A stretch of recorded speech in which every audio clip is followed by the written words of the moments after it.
మేము నీలాగా 50 లక్షల రూపాయలతో దొరికిన దొంగలం కాదు, నీలాగా లుచ్చా పనులు చేసిన వాళ్ళం కాదు. నీకు భయపడేటోడు ఎవడు బీఆర్ఎస్ పార్టీలో తెలంగాణలో లేడు. మీరు చూస్తుండ్రు, నేను చెప్పుడు కాదు, మీరు చూస్తుండ్రు. రాష్ట్రంలో ఎవడు కూడా రేవంత్ రెడ్డిని ముఖ్యమంత్రి కిందనే చూస్తలేడు. మీరు ఇక అంటే మళ్ళీ ఇంకొని కేసు పెడతాడు, వాన్ లోపలెత్తాడు. నేను అనా ఆయన ఎవరో మర్చిపోయిండు పేరు అని నేను అనా. ఎందుకన్నా అంటే నిన్ను ఎవడు నేను ఏమంటున్నా అంటే నిన్ను ఎవడు గుర్తుపడతలేడు. నేనేం చేస్తా దానికి? సంవత్సరం తర్వాత కూడా నేను ఎవడు దేకపోతే నేనేం చేయాలి దానికి? ఇప్పుడు పెద్దలు ఎప్పుడో చెప్పారు, అందుకే కనకపు సింహాసనంలో శునకాన్ని కూర్చోబెడితే దానికి ఆ బుద్ధి రాదు. అందుకే భయపడేది లేదు, బాధపడేది లేదు. ఎన్నిసార్లు పిలిచినా పోతా, కానీ మీరు మాత్రం దయచేసి తదేక దీక్షతోని మన నాయకుడు కేసీఆర్ గారు చెప్పినట్టుగా ఉద్యమంలో ఎంతైతే కమిట్మెంట్తో పనిచేసినావో అంతే కమిట్మెంట్తో పోదాం. వాళ్ళు ఎన్ని ప్రశ్నలు పెట్టినా, ఎన్ని సవాళ్ళు వేసినా, ఎన్ని రకాల ఇబ్బందులు పెట్టినా, ఎన్ని రకాల కొత్త రకాల కేసులు పెట్టినా భయపడేది లేదు, తల వంచేది లేదు. నిజాయితీకి ధైర్యం ఎక్కువ.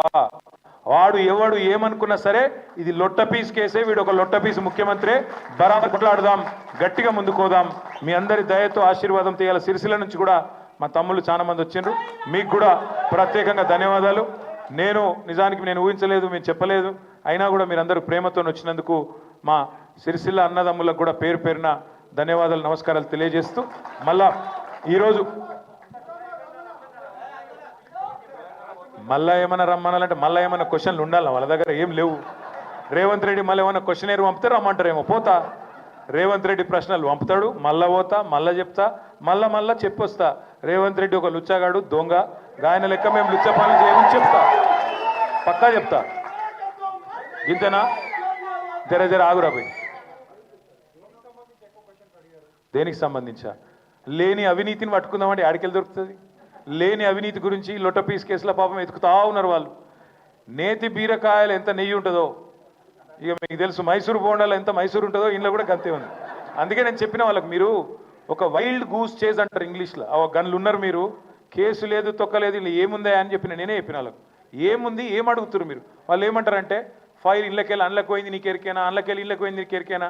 నేను చెప్పిన, ఒక మంత్రిగా, తెలంగాణ బాగుని కోరే ఒక వ్యక్తిగా నేను నిబద్ధతగా మా రాష్ట్రం కోసం, మా హైదరాబాద్ బ్రాండ్ ఇమేజ్ పెంచేందుకు తప్పకుండా ఈ రేస్ ఇక్కడ ఉండాలని నిర్ణయం తీసుకున్నా. ఒక్క పైసా అవినీతి కానీ, ఒక చిన్న తప్పు కానీ మేము చేయలేదు. చేసినట్టు ఇప్పటివరకు మీ కేసులో మీరే రుజువు చేయలేకపోతున్నారు. ఏదో అక్రమ కేసు పెట్టి బనాయించి 4 రోజులు జైల్లో పెట్టాలని ఒక పైశాచిక శునకానందం నీకుంటే ఉండొచ్చు, కానీ దానికి భయపడేటోడెవడు లేడు. అల్టిమేట్గా న్యాయస్థానాల మీద మాకు విశ్వాసం ఉంది. న్యాయస్థానాల్లో తేల్చుకుంటామని చెప్పి వచ్చినా వాళ్ళు మళ్ళీ పిలిస్తే మళ్ళీ పోతా. మళ్ళొకసారి మీ అందరికీ